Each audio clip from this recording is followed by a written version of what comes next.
Good morning from wherever you're watching from. Here is an update. It's quite a shocking update, but let me just put this out. Jane Edidiong Ufot, the daughter of Akwa Ibom State Governor Umo Eno, has posted a viral video on social media, accusing him of sacrificing his deceased wife, her mother. Patients Oluwakemi Umo Eno died in September 2024 over an undisclosed illness. Mrs. Ufot, appointed as a senior specialist advisor to the governor on health, safety and environment, blasted her father, insisting that she would not be sacrificed the way her mother was, alleging a sinister threat to her life and that of her little daughter. This is the video. Hi, my name is Jane Edidiong Ufot, SSA to the governor on health, safety and environment. Daddy, I'll send this particular post to only you. Please, let us talk before this thing destroys.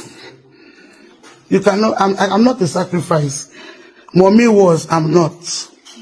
Mommy was, I am not. If I give you a few minutes, don't work. I've posted this to everywhere. Please tell mommy to open the door. Tell Grandpa, finish talking, talk to Grandpa. So they'll keep breaking and breaking. So Grandpa, do you want them to kill us? So Grandpa, do you want them to kill us? Oh, do you want them to die like my brother died? Do you want them to die like my baby brother died? Ask him. Want them to die like my baby brother? Good. Hey, hallelujah.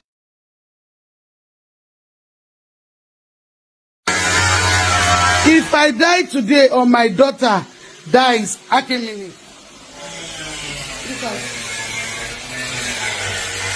If we die because God is exposing the truth, so be it.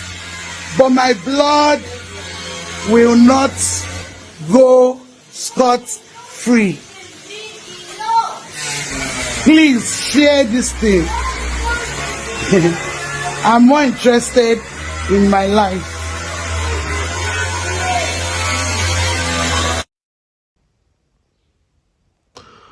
Well, in this particular video, the daughter was the one that said she wasn't going to be sacrificed just like her mom was. She handed the phone to her little daughter, who appeared to be on a viral video call with Mr. Eno.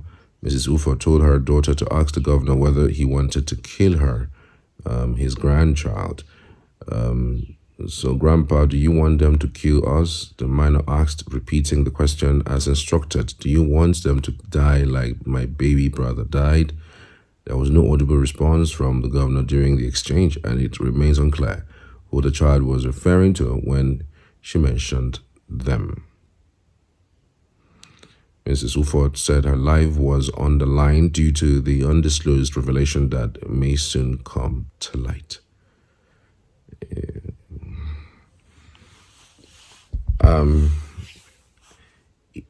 It's shocking. It's stunning, given the status of the governor, Pastor Umo Eno.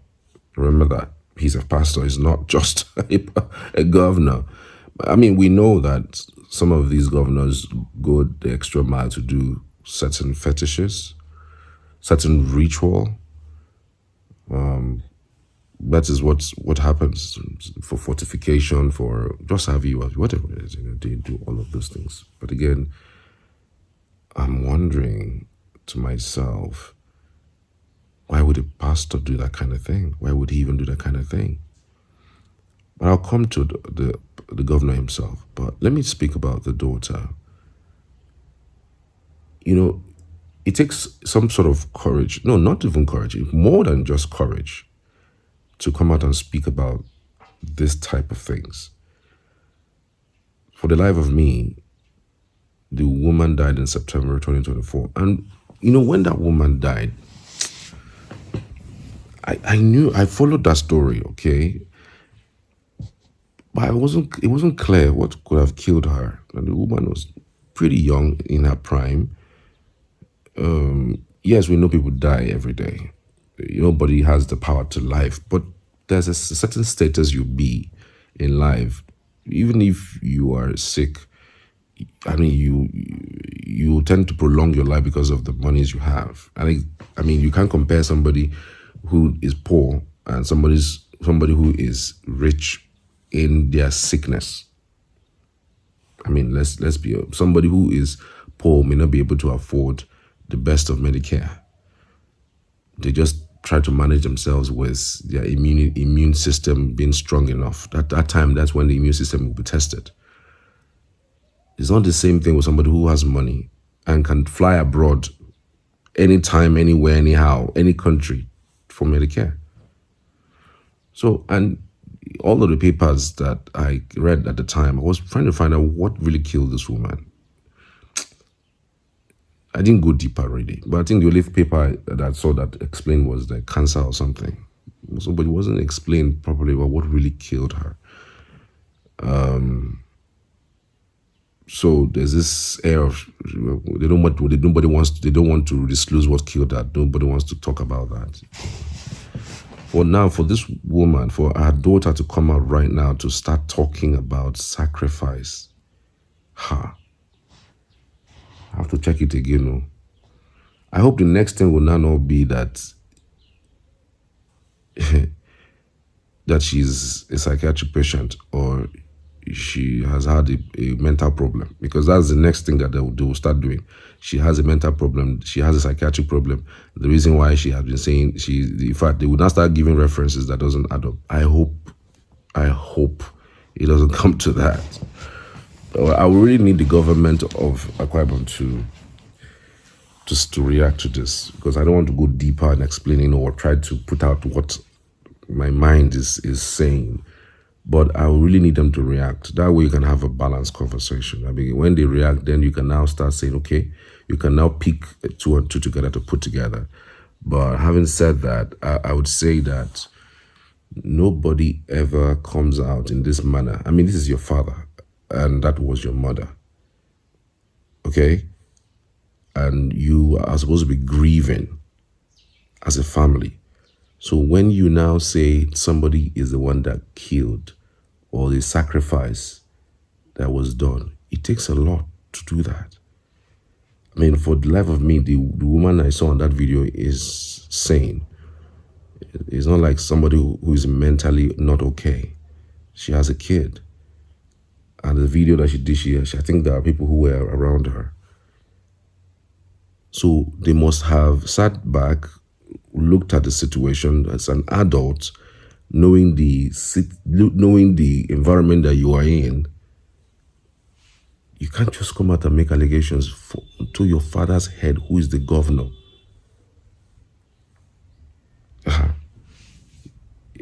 There's no smoke without fire. I'm not even saying the allegation is true, but the boldness, the audacity. As in, I'm conflicted, frankly. I'm conflicted. Like, I don't get it. Wow.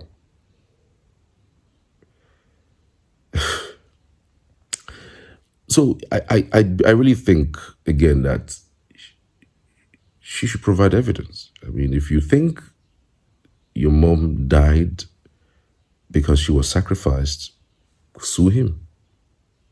Go to court. Yes, you could say, Nigerian court these days, but try out something. Let it be in the news that you have gone to court to sue your father, who is the governor of the state. Well, he's technically immune, so to speak, because he's a governor and he has immunity. You can sue the governor, but there's a limit. There's a limit. I don't know whether that part of the law says it's just economic crime that he can't come and start answering. But this is not practically an economic crime. It's a crime, but sometimes you have to test these things in court. Bring out the evidence if possible. No matter what, I mean, at the very least, he's going to be leaving there by 2031. So somebody's death that happened 10, 15 years ago, people still recall it and jail people. So if the court says they cannot try him because he's a governor, or maybe because of his status in the society, because of course as a governor you have immunity, then you just have to wait it out. And you never could tell. Again, like I always say, this is politics o'clock. This is a political era. Things can fly from left, right, and center. The things that you think are true today are the things that you would now see that it's actually false. I hope tomorrow somebody will now come and say it's, what do they call it now? They say it's AI that they used in developing that particular video. I mean, you see, that's why I don't really want to go deep in really analyzing this. But I'm just conflicted. Like, the woman in her right mind accusing her father for sacrificing her mother. We know politicians can do stuff. We know in this country people go as far as doing blood money. It is there, it happens. So when you have these things play out, you tend not to disbelieve, or not to say it never happened, or even not, because we're Africans and these things happen. What if it is true? What if it is true? So why don't we try it? Try it. Try it, test it with the laws. And I hope when she's called upon to bring out evidence, she's up with it. But there's no smoke without fire. Nothing can beat the cry of a woman who is angered by the situation that they faced. I'm just imagining, like, gosh, the situation in that home right now, how devastated, how crazily devastated that the family would be.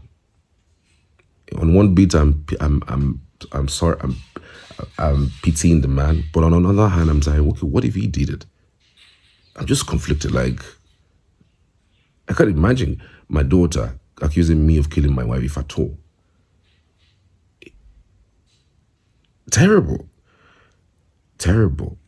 I know sometimes when people die that we're very close to, we tend to just hazard a guess, or maybe try to blame ourselves, not being there, what could have done not to, to have saved her, Like I said, I mean, they are like at the top echelon of the society. They would have just gone abroad to treat the woman if I thought it's something that should have been treated, that is treatable. I mean, and keep her abroad for that long, at least. Also, no matter how long it takes, you can always have monies to keep her, stay alive. So, so when things happen, because of how close you are with someone, you tend to hazard some things that if this thing had happened this way, this person would have been alive. Okay, some of us, sometimes when you lose somebody, you try to put a blame on something, just find something to put blame on so that it will be like, I don't know, man. But again, we're looking forward to the reaction of the Akwa Ibom state government. If they don't react, it even sends much more chaotic scenes out there. So I'm hoping that they react and react quickly, so this can be put to bed, because trust me, elections are around the corner. Now that this man is moving to the APC, and then there's a PDP and there's all other parties there, they are going to use that against him. He should be ready. Politics don't be my. You don't should be say you don't should. Anyways, tell me what you think. I'd love to hear from you.